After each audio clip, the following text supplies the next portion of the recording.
reporting my district one time in 1990. I was a district leader. And as someone said earlier, I think it was because she always came early. She came early while I'm cleaning and trying to get my son ready. And she ended up having a conversation with my son, little Brandon. He was 7. And she said to me afterwards, she goes, "Good boy." He's a good boy. She goes, "Does he get good grades in school?" I said, "Yes. He absolutely has to study hard." I told him because he's a black male in America, he has to work harder than anybody else in his class. And she said, "Don't tell that boy that." I said, "Excuse me, Mrs.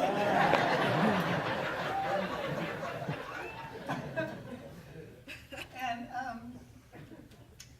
she just let me soak in it for a minute or two. And then she said, "Tell him he has to work harder than anybody else because he has a mission." Oh. And she's so incredible. And she just, to me, it was at that moment, I understood more about Sensei Spirit. And so I discussed this with my son the next morning, and I told him, I said, "Brandon, because you have a mission for customer food, you have to work harder than anybody else." And I could just see him, like the burden was gone of carrying a whole race on his back.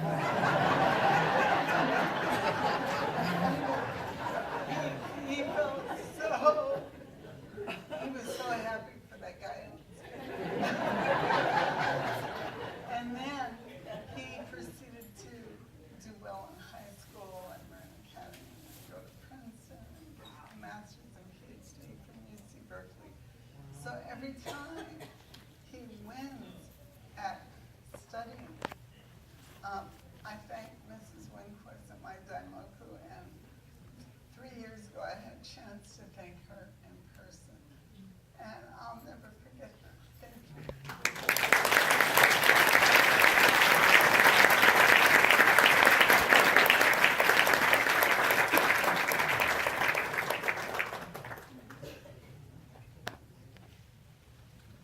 Good afternoon, everybody.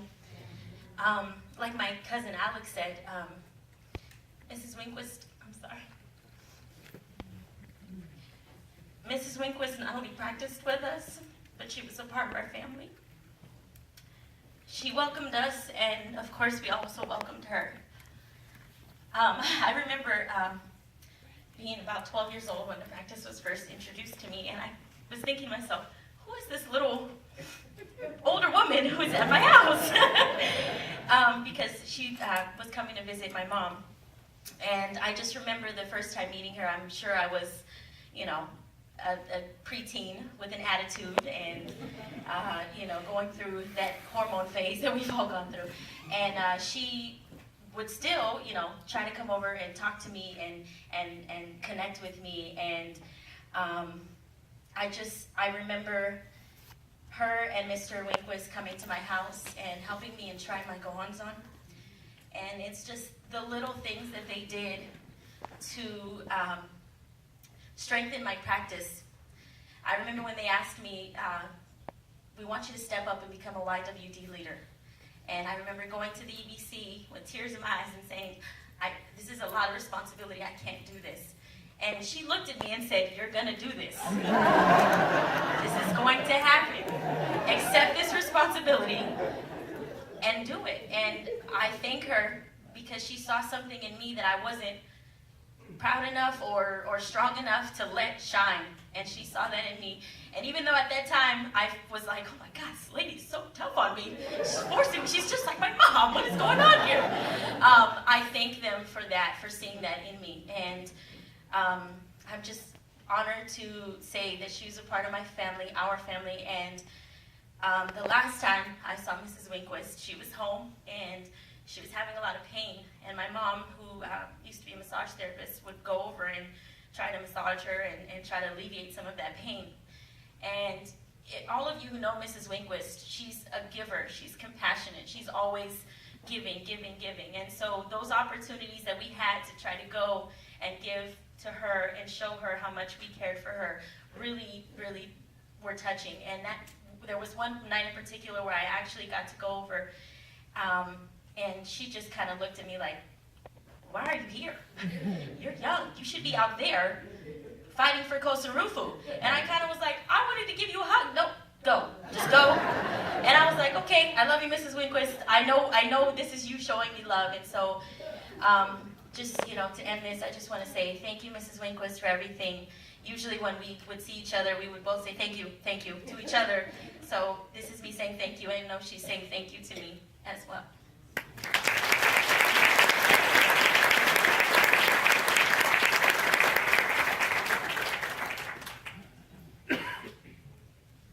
Hi, my name's Jeannie, and I wanted to share this. I was kind of thinking, oh, well, maybe I don't have to share this, but I really did want to say how much Mrs. Winquist touched my life. And when I was in Young Women's Division, I was very insecure and always seeking guidance, kind of outside of myself maybe, but still she gave me encouragement. I remember Noyo Sekiyama arranged me to get guidance from Mrs. Winquist, and she said, sorry that we couldn't get anyone younger guidance. And I didn't know.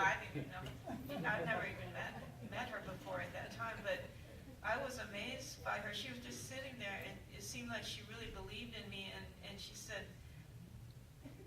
you're looking good. And I don't know, I mean, she didn't even know me, but then she said, I forgot what I told her, but she said, you're just as good. You're just as good. Say that to yourself, you're just as good. Because at the time I was like comparing myself to other young women. And then, I remember I got into teddy bear making, and I just loved making these teddy bears. And when she came over to visit, she said, she said, you have to sell your bears. And so I did, I sold some of my bears. But then I was also happy, I didn't notice, but until today, that she died in the same month as my mother. So she was like a mother figure, really, because my mom was very strict too. And she would probably say the same thing about you're just as good. My mom probably would have said that. And I think that if both of them got together, they would probably really like each other a lot. So thank you, Mrs. Winquist.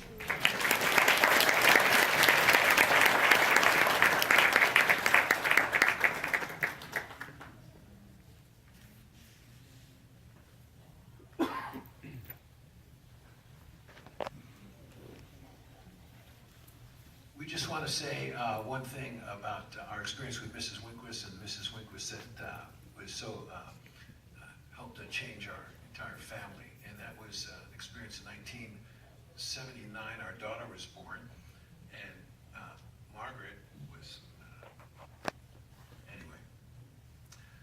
Margaret was born with congenital defects. Her legs were horribly twisted, feet hadn't descended. It was a very tough time. And although we felt that Margaret's problem was our problem, not hers, we change our karma, she would change. It was still so a difficult time. I lost my job. I was working 3 jobs at the same time, and trying to pay the rent. We're always behind on the rent. And it was such a suffering time. And Miss Winquist would come over, and chant Daimoku, and she'd say, you're going to be okay. You got a mission for Kosarufu. Everything's going to change. Don't worry about it. And it was hopeful. And we believed her.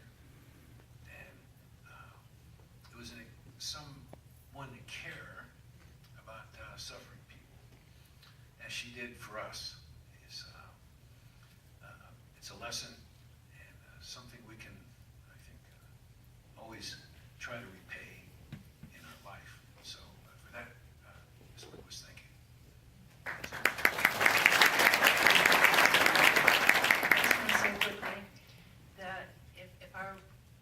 she were talking to me and we were having a conversation, and I'd bring something up that was bothering me, and she'd always kind of laugh and smile and be very encouraging.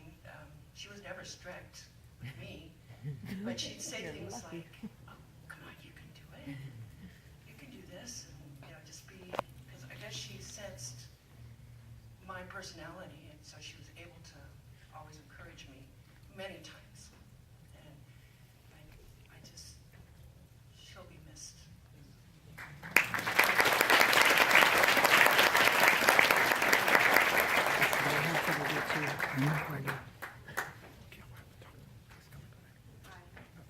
Many of you may know me, many of you may not. I'm probably one of Mrs. Winquist's very first ESDs from way back when. I met Mrs. Winquist probably around 1970, and so I was about 7, 8 years old at the time. And many fond memories of Mrs. Winquist. She was like my other cockeyed mother. When you went to conventions as a youth division, all the Japanese women's division always made sure that the youth division had food. You're on the bus, and it's like, oh, here, you need to eat this, you need to eat this, oh, you need it in, it's like, so Mrs. Winquist was always looking out for, the youth division. And here I am, 40-some years later, as, as now women's division and a mother of children and youth division. So, she's always, she has a large family. She's got her nephews, her niece, and she's got all of us, her friends, all of us who are her youth division children, who now us youth division children who have no children, so that's her grandchildren, and I'm sure some of those grandchildren now have kids who would make it great grandchildren. So she had a large family, and so for me, Mrs. Winquist, when my mother moved down south to help my sister, I didn't have the luxury of having my mother around for about 13 years. She was helping my sister, and so Mrs. Winquist was my pseudo mom, and so I always knew, and she always come over to our house for meetings. She was there in the very beginning when we were setting up our district, and we had nothing out past Pittsburgh. There was Pittsburgh and then nothing. So I'm out in the nothingness. I'm out in Brentwood and Oakley, and so we were, 10 years ago, there wasn't a district, and now there is. And Mrs. Winquist, myself, and Susie, another member, along with my late husband, we were the 4 members of Oakley Brentwood District before it became one.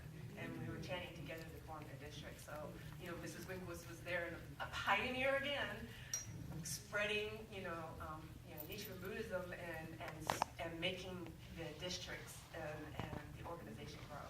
So I always, remember that, and that's her encouragement to me is, taking that and trying to bring out that encouragement. And one of the things I also remember, this is like, right now is the contribution time. So I remember Mrs. Winquist said, Jerry, you got some time this afternoon? I want to go visit some members, and we're going door to door and start collecting, see if we can get the members to participate in contribution, because we want to make sure that all the members can participate. So I would take her, and her and I would go in and we'd make some plans to go visit the members. So, and so she was always thinking about the members, always thinking about, what could they do to help the members grow. And for her, the contribution, any campaign that SGI, that organization was doing, she was always there in the forefront. And she was always, so encouraging and compassionate that that's the spirit that I'm going to keep going from Mrs. Winquist. So that's my fond memory of her and all our pioneer members that we do have that we cherish so much. So thank you.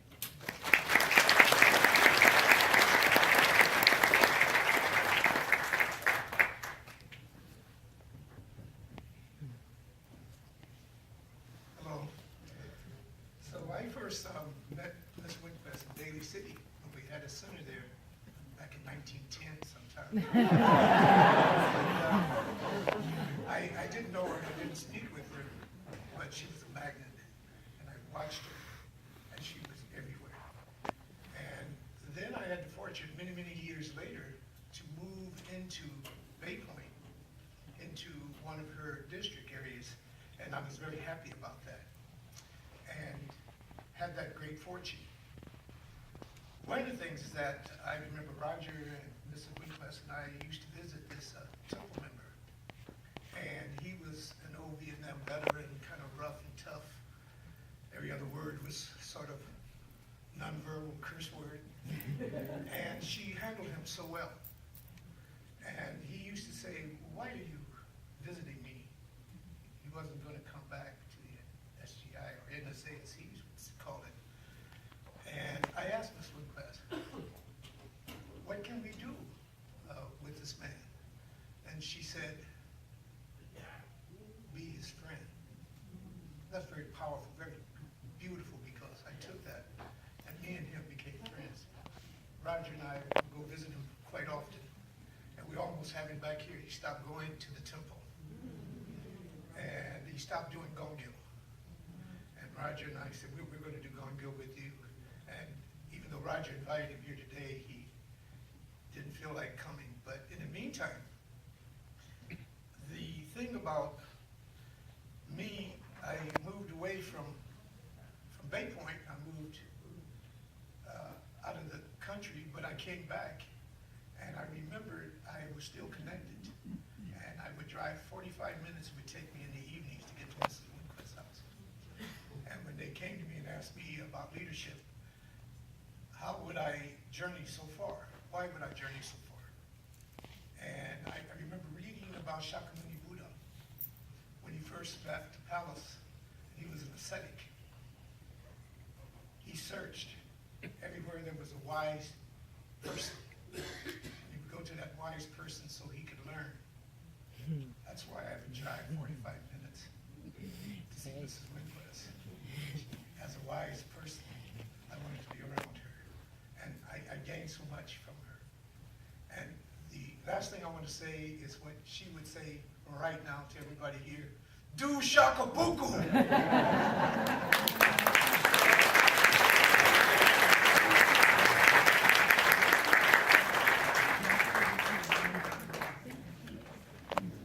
Hi, good afternoon. My name is Nancy Gothier, and I had the privilege of knowing Mrs. Winquist since the day one.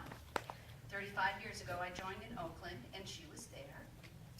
And then we moved out of Oakland and went to Fort Bragg, and she was there. And then we moved back to Pinole, and she was there.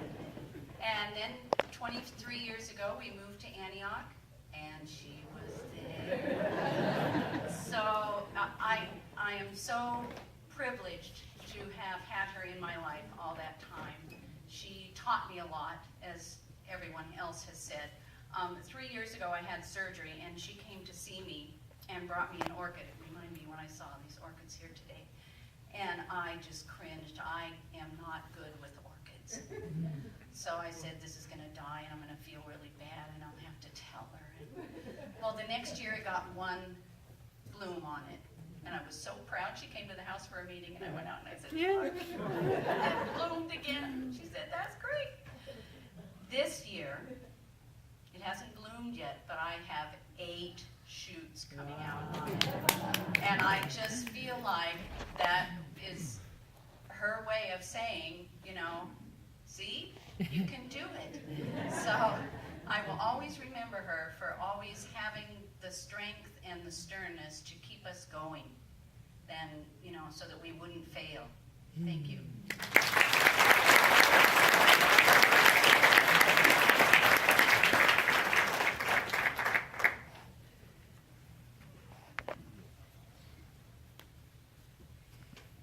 Good afternoon. I'm Sue Zip. I live in the other side of the water, and I've lived on the water most of my life. I don't know why, maybe it's because oceans are deep, but my experiences with Mrs. Winquist have been very deep.